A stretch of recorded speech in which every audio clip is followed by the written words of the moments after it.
the the wisdom of the third child is Mhm. is is like a rocket because they have to grow up so quickly to Catch manage. up with the older one. Yeah, Mhm. yeah, that they the the attention that the first child gets has sometimes a It's negative always different. is a Mhm. negative because it's just so accepted as normal, whereas by the time that the third child comes along, in general, the third child has to fight for that. Yeah, bringing itself. Yes, it has to fight for the same level of attention that was automatic for the first child, and so that the parent's job is to regulate that so that it's balanced in some way. But it, it's different. It's different for everybody, and you did like the same way. Like it, everybody finds their own way to do it. It's like, oh, okay, maybe what some parents do, maybe I disagree with. I've got an opinion. I can explain my opinion to them, um, and then whether people accept it or not, it's hard because there's I think when we're younger, we seem to have this belief that if we explain things to people logically, they will understand. Yeah, yeah, yeah, no. And the reason why is because it, it, it's very often our logic that we're using, not their logic. Mhm. Yeah. And to communicate with another person, you have to speak their language. Their language. Yeah. So that means, and there's quite a lot in the um, the first business book about that element of listening. Is what I'm not doing today. Right? there's there's a lot of the element of uh,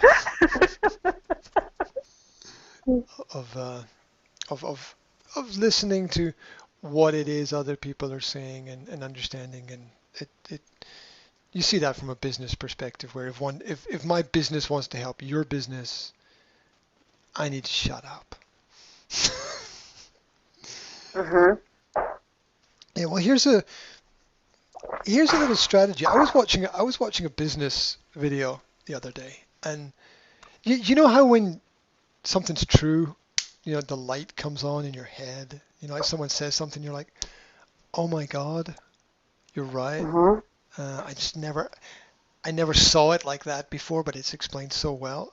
And there was there was this presentation, and it was uh, it was understanding how to get other people on board with your ideas for helping them. So let's say I got a company and I want my company to work with your company. Yeah, Mhm. and a lot of times what people will do is like say you would ask me, okay, so what's your track record, what's your history, what's your experience, what have you done? And this leads to completely the wrong kind of focus. We get there, but this leads to the wrong kind of focus. It leads to a focus on the past rather than the future. Now we Oh, right. we need to get to the past at some point, but that's the wrong point because the way the way to get there is for me to say to you, what's your vision of the future? I can talk about my past. It's very easy. Nobody knows more about my past than me, right? It's a very easy topic for me. But here's my question. What's your vision for the future? What do you want to see different that doesn't exist right now? So can you Mhm. give me a description of what is your ideal or and see, I was I was doing this for years, but I never actually realized what I was doing because I would always say to people, "I've got my ideas, but what's your vision of the future?" Yeah, because maybe my vision is different from yours, and I want to.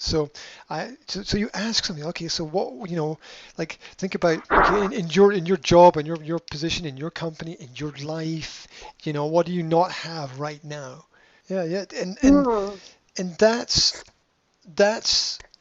getting the other person to connect with you about what their vision is, because um, all we ever sell is a dream. Because the future Mhm. is the future is a mixture of certainty and uncertainty. So it's, there's parts of dreams that seem real and there's parts of dreams that seem unreal. And so everything that we sell is a dream. This medicine is Mhm. going to cure your illness. This book is going to make your life better. This toy is going to help your children read or whatever. Everything we sell is a dream. And Dream. so, There's possibility for improvement. This is that there is a chance it will do what well, we are saying it will, but you never know. Yeah, exactly, unless you go and try. well, the reason for living is is to make things better. And key, I think, when we're making things better is not to let good get in the way of great. Just because something is good doesn't mean it can't be great. And there's nothing, like, some people are satisfied with things being average. That's okay, but that's not everybody. Yeah. Mhm. So, how does, how to stimulate a person's brain? If you're satisfied with average, that's okay. But there's more. There's more. There's always more. Look at how, look at how with each iPhone upgrade, this is just some analogy that people understands, right? People were extremely happy with the first iPhone, but you give them the first iPhone now, and they'll be extremely unhappy with it, right? So this is understanding that we can always improve everything. We can always improve Mhm. everything, um, and so the we improve things through analysis, through reducing the amount of processes involved in things, in simplification, and focusing on just one thing. Um, but that's really the the way to sell anything to people is to be able to explain how the skills that you have developed can integrate into another Mhm. person's future to to improve that future aspect, rather than be anchored in the In the past. past. Yeah, which is just it's going in the wrong direction. Yeah, and very often we start there, but it's the wrong place to focus when we're working with people. Mhm. From now into future. Yeah, yeah. I mean, the past got us where we are, but it won't get us where we need to go. Yeah, because we have to update and upgrade. This, always use sports as an example. People, after a period of time, people need to change their training routines. They can't just do the same thing again Mhm. and again and again and again, day after day. They get tired. So even if you're doing the right thing now, in a couple of It's months, you're going to be it's tired of that. nature. Mhm. Yeah, yeah.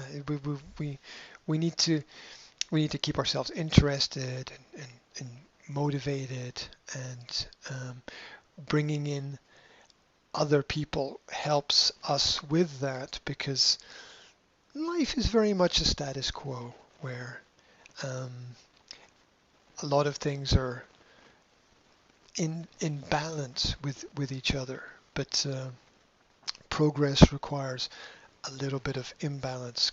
And there's an example with the human brain where people talk about balancing out the chemical imbalances in the human brain. Well, if we didn't have these imbalances, we wouldn't have thoughts, right? So the there's the, in our minds, there's almost something wrong with the perfectly happy person who's perfectly happy all the time, right? We kind of tend to think that they must be a bit crazy, but that's okay, right? But the point, the point is understanding that it's a kind of wave. Waves. It's waves that we Mhm. that we have to ride. Um,